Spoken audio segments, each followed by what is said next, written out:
যখন বাংলাদেশে পুলিশ বিভাগের বিভিন্ন র্যাঙ্কের সদস্য, পুলিশ হেডকোয়ার্টার্স, ডিএমপি, এই সদস্যরা তখন কর্মস্থলে ছিলেন না। তখন ওই সময়ে ঠিক কোনো সরকারও ছিল না।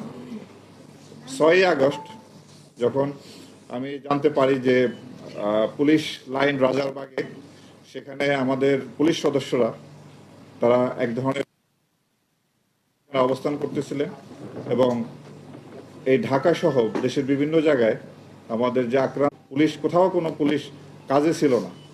সে অবস্থায় দ্রুত কিভাবে এই পরিস্থিতি নিয়ন্ত্রণে আনা যায় সেই জন্য আমরা সেখানে সলা পরামর্শ করি এবং দ্রুত এই পরিস্থিতি স্বাভাবিক করার জন্য আমরা সিদ্ধান্ত গ্রহণ করি এবং জানে যে সে কাজটি অত্যন্ত ঝুঁকিপূর্ণ কাজ ছিল।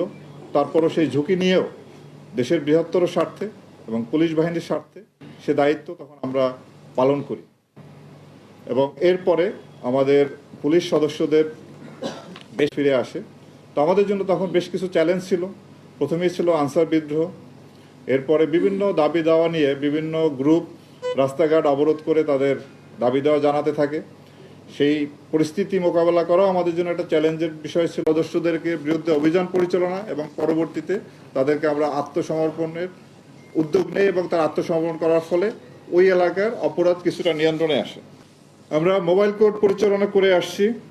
সামাজিক নিরাপত্তা নিশ্চিত করার জন্য আমরা বিভিন্ন সময় এই কাজগুলো তারা আইন হাতে তুলে নেওয়া কিংবা তারা যদি অপরাধ কর্মে জড়িত হয় আমরা কঠোর ব্যবস্থা নেই।